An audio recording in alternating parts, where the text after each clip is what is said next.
Until next time. This is Legacy 1891, preserving the past for the future. Welcome back, listeners, to Legacy 1891, a special podcast. It's part of WRVS, Wonderful Radio Viking Style, where we are focusing on preserving the past for our future. In a recent episode, we had a special guest, Coach Claudie Mackey. And Coach Mackey has agreed to come back to us for a second follow-up episode. And for those who do not know him, Coach Mackey is arguably a legend on the campus of Elizabeth City State University. He is a 1965 graduate of this institution, majored in business education, played 4 years on the first Pirate and then Viking basketball team. And he was a protege of course, the most famous coach here in the history of this institution, Coach Robert Bobby Vaughan. His name, of course, appears on the name of our gymnasium, where the current Viking basketball team plays. Coach Mackey later on played briefly for both the NFL Dallas Cowboys and also played some semi-professional basketball. He also became a coach while in New York, and he came back to campus in the late 1970s to serve as Coach Vaughan's assistant. After Coach Vaughan left the program, Coach Mackey, Dr. Claudie Mackey, because he actually has an earned doctorate in education, became the head coach. And he was one of the few head basketball coaches nationwide to have an academic degree, a doctorate degree. But Coach Mackey, also a longtime faculty member. He is one of the founders of the Down East Classic. He is one of the founders of the Viking Sports Hall of Fame. He is a member of that Hall of Fame in addition to being one of only 6 Elizabeth City State University participants in the CIAA Hall of Fame. So Coach Mackey's agreed to come back for another visit, talk more about basketball and coaching. Coach Mackey, welcome back. Good to be here. Thank you. Last time we talked about Coach Vaughan, who was your mentor, legendary coach, and in many ways one of the fathers, one of the founders of the modern innovators of what we call fast break basketball.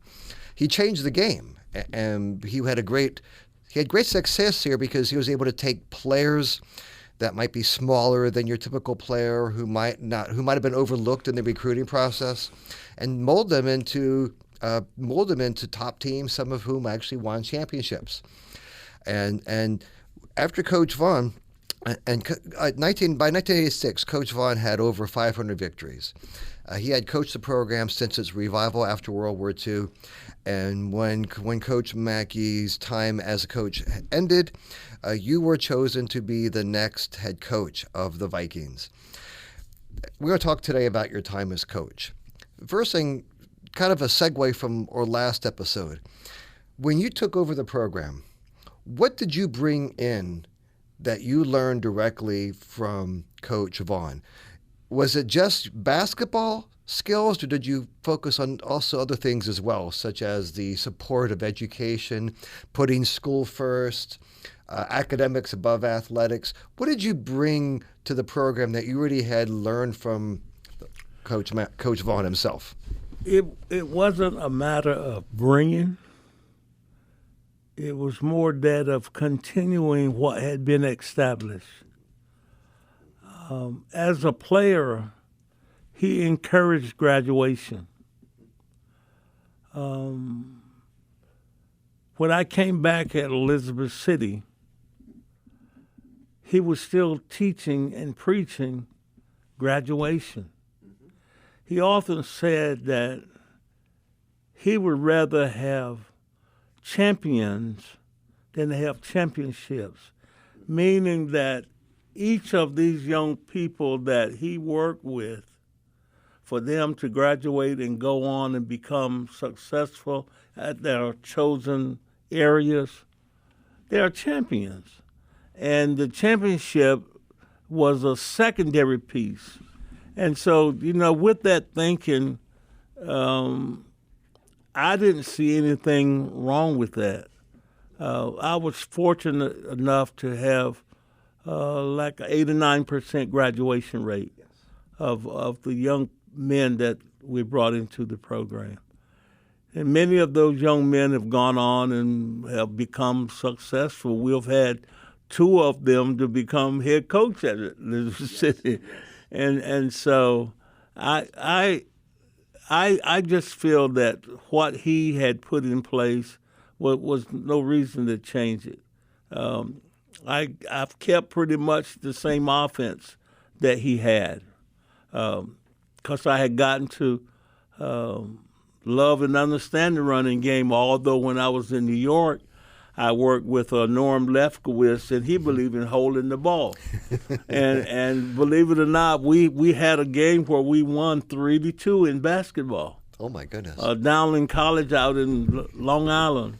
3-2. In those days, you could hold the ball. Wow. And so I learned a part of that, and now back into the fast break game, it was just a part of my development as a coach, taking bits and pieces from both sides. So Coach Vaughan's fast break focus, athleticism, training, you continue that. You continue to focus on. You continued to focus on graduation. I've actually talked to some of your former players, and they've told me some stories. They've told me how much you mean to them and how much you and your wife Lenora actually have shaped their lives. And they saw you as parents away from home. Some of them were not always close to their own families, and they felt a close bond that they really needed. And this is true, I think, to this day, because I think many ways young people need to feel a place of community. They need to feel a place of belonging. How did you build that into the program? I mean, because like I think Coach Vaughan is that you took players, sometimes different players with different talents, and you molded them together. You focused on teamwork. And as a result, I think your success was greater than the sum of the parts of the individual members. How did you go about doing that? It was part of my teaching. Back in the days when I was a student here at Elizabeth City, there were 4 white houses over where the infirmary and the new dormitory. Coach Vaughan lived in one of those houses. I remember those houses. They were here for when I got here. His wife, Ms. Vaughan, could make homemade rolls. She was a great cook. And so many of the basketball players got to eat some meals that kept us going. And when I became the coach, my thoughts were, well, it worked for Coach Vaughan and Ms. Vaughan. Why don't we have the same kind of thing? And so my wife and mother-in-law, both were great cooks, and they would, at times when I was having trouble with individual players wanting to leave and go home and transfer to other schools, my mother-in-law, like call her mama, she would prepare meals, and some of those guys got together about 3 weeks ago. I didn't know encouraged about me to come to church. Okay. After the Down East Classic. And in front of about 2,000 or 3,000 people, they surprised me with an award, Lifetime Achievement Award, where they just wanted to say publicly, thanks, Coach, for helping us find our way. It was a surprise. No one told me. It seems as if there were people here on campus who knew about it, but I knew absolutely nothing about it. And I guess, guys driving in from Maryland, Pennsylvania, various places, to come and be there was I guess a way of saying thanks, Coach, for helping us find our way. Yes. And I think if I could take all of what I had gone through as a coach, that one moment was probably one of the best feelings I've had as a thank you for doing the kinds of things that we did to make sure that the guys graduated. Yeah. I've talked to at least a dozen of your former players. And what's remarkable is that although all of them have gone on different directions and live in different parts of the country and have different careers, they're all telling me basically the same story.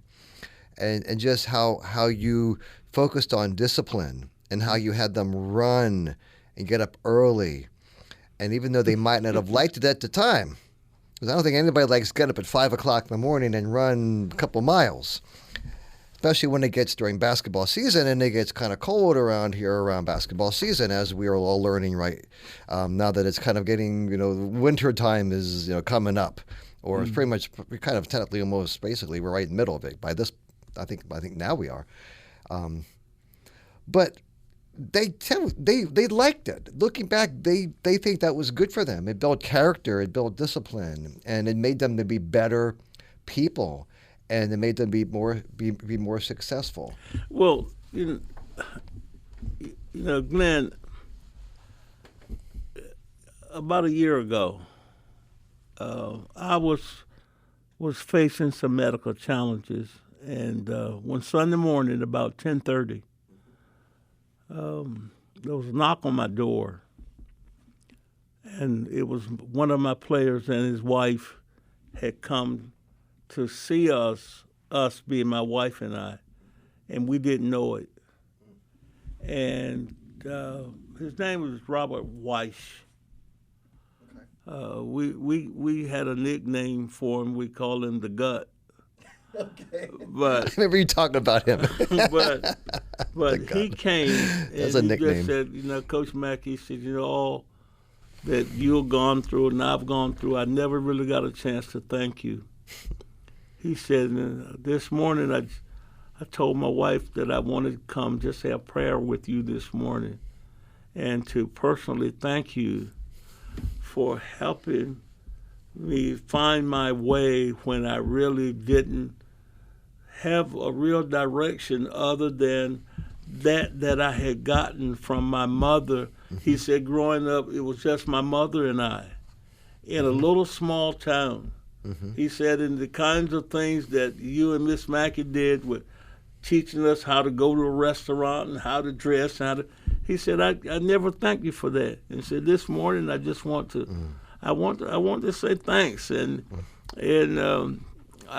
I told him afterwards that if I had known that he could pray like that, he would have been putting up some of those prayers to help us get some of those wins. Yeah. But Glenn,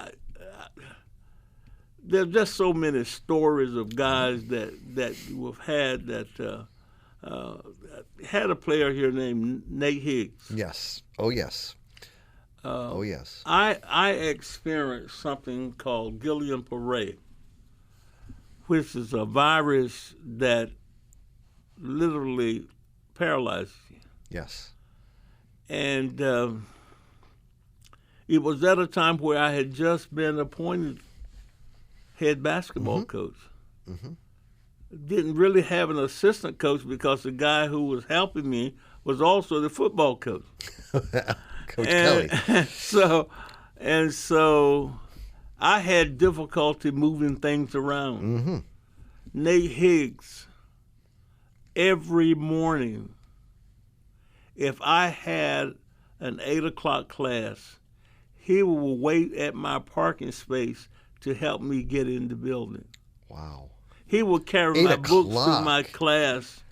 And he said, Coach, he said, I know you're not hurting, but I know you can't lift anything. Wow. He said, so I'll take care of that for you.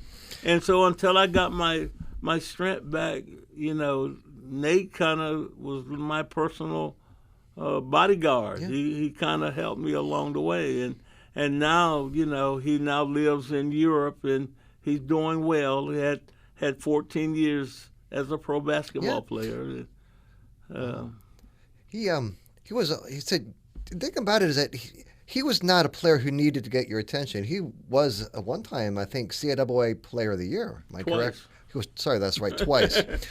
twice. I know his senior year wasn't as strong as his previous year. Yeah. But he was actually a serious candidate to seriously considering, and the NBA teams were considering him, drafting him, which is, by that point, very few teams did that. Well, he did get to go to the Seattle Supersonics. Yes. And he was drafted in the CBA by Oklahoma City. Okay. Which is now the Thunder. Yeah. Absolutely. Yeah. Interesting. Interesting how that worked out. The team like that is, yeah. But you got some other players too. So you mentioned you had two former players who actually became coaches. Of course, one's Sean Walker. And the other one is, of course, the current coach of the Vikings, John Richardson. What did you actually, and because you've obviously seen them both coach because you've gone to practices, I've seen you at practices, you're still intimately involved in watching the teams, and you know what's going on. What do you think you gave those coaches when they came back here? What did you see in them that you know that you probably helped give them?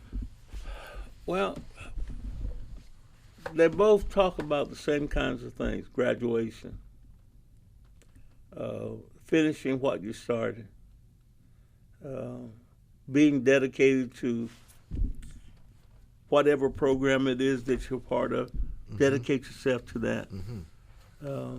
But I think the graduation piece is probably deeper in the mindset of all of the guys that I had.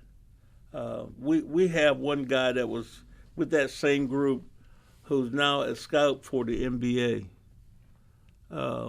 He has often talked to other coaches about Elizabeth City and its effort to make sure that its athletes are graduating. And so I think that probably is most evident when I look at both of those guys. They continue to have graduation as a big part of what they do. Yeah. That, of course, that's what it comes about, and that's really at the heart of the program. I mean, when Coach Vaughan was brought on in 1949 to revive the program, he focused on education, and education is really what we're here for. And I think that's part of being a Viking is if you're a Viking athlete, you need to be in the classroom, and you need to graduate. I remember being in your office once, and you showed me a list of all of your former players, and you keep track of who actually graduated, and some of them, it took them some time to graduate, but some of them actually did not graduate, as you might call, on time. But you've worked with some after they stopped playing for you, and we talked last year about there was a player who didn't play for you, but actually played, I think probably played for Coach Kelly, perhaps. Who's trying to get back to finish his degree because he's a few credits short. Reginald Langhorne. Reggie Langhorne. Yes, he was. He later played. I think he played for the Browns. I think Cleveland Browns. Cleveland Browns. Yes. Played about 12 years in the league. Yeah.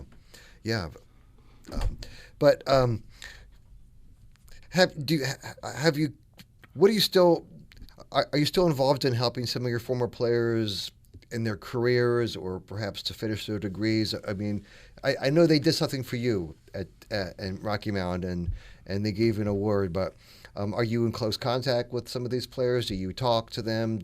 Are you still mentoring them of sorts? Oh yeah, we talk quite often. They remember me at Father's Day, on my birthday, on holidays. There's a moment where we do have that time where we try to get together. If one is having a party or something special, guys tend to show up.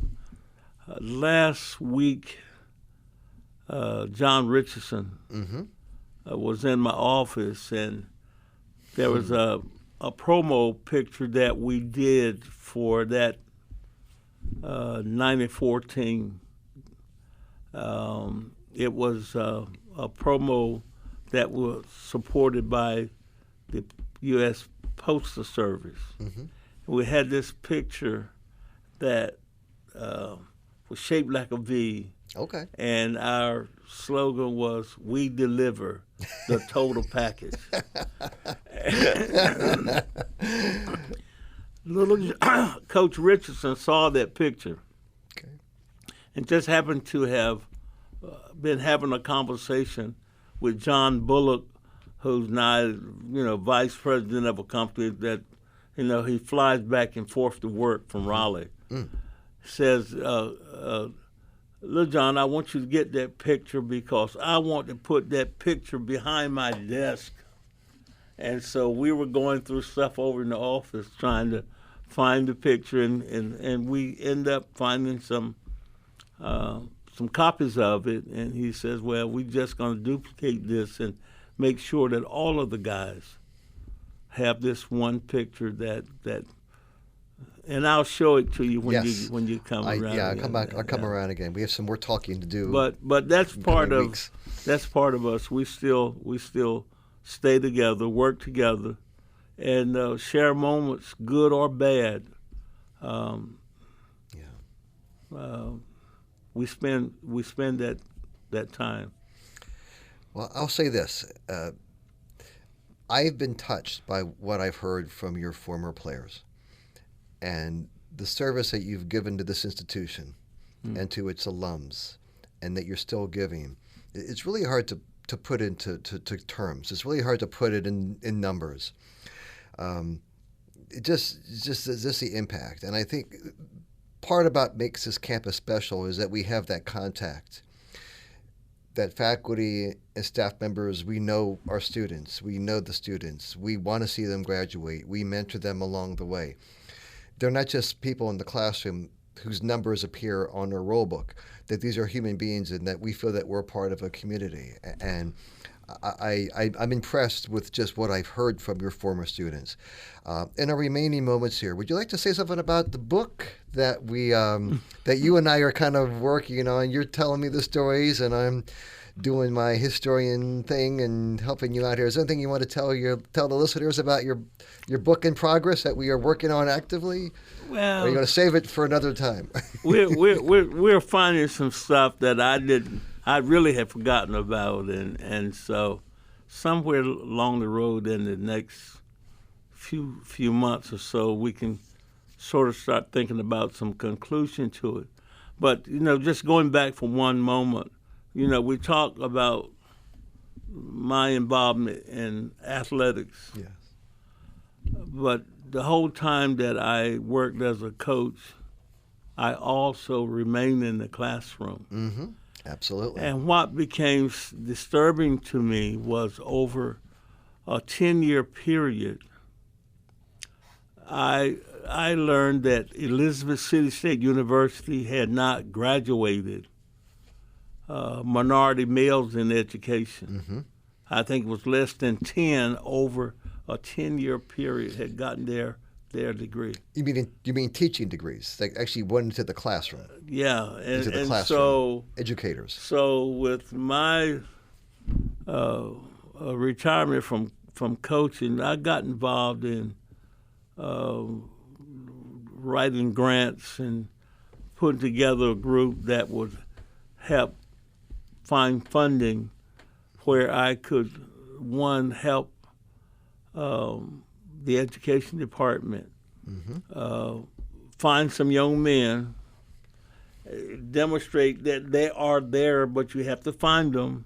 Mm-hmm. They are now doing very well. Yes. But attached to that, we found that, in our schools there was a need for principals. Yes. There was a need for certified teachers, and so we found some more money where we helped like 445 teachers to get full certification in northeastern North Carolina. We had set our goal to get 75 teachers certified as school administrators. We only was able to get 69. But having put those teachers and those administrators in place, we put in place, we think, individuals that would have been there to help university recruiters when they come out to recruit for education. I don't know how well that has gone since my retirement, but I think when you look at a need for northeastern North Carolina, those classrooms that opens up on each morning and you don't have certified teachers in those classrooms, it's an injustice to the kids who want to be educated. Yes. And so, I don't know how to get all of that done right now with there being a cut in funding for education. I don't know where we're going to go with that, but as a university, I wish that we would kind of go back to that moment where we as an institution focused on the preparation of teachers. Yes. Because that is the major need for northeastern North Carolina. Yes. Yes. Education has been our bread and butter since 1891. Yeah. And it still is a very key part as education is transforming, and but education still is fundamental to what we do. Yeah. And I think it goes back to what you mentioned in our last episode about Coach Vaughan's philosophy. He wanted to produce champions in the classroom more than he wanted championships. Yeah. And I think that's all part of the process. And I think your coaching career and your continued service, even after you step down voluntarily as a coach, and continuing on, I think it shows that philosophy in motion. But I'd like to thank you again, Dr. Mackey, for being here today. I'd like to thank the listeners for tuning in today to Legacy 1891, where we are going to continue. Please listen for next episodes as we are continuing to focus on preserving the past for the future. Thank you. Have a great day.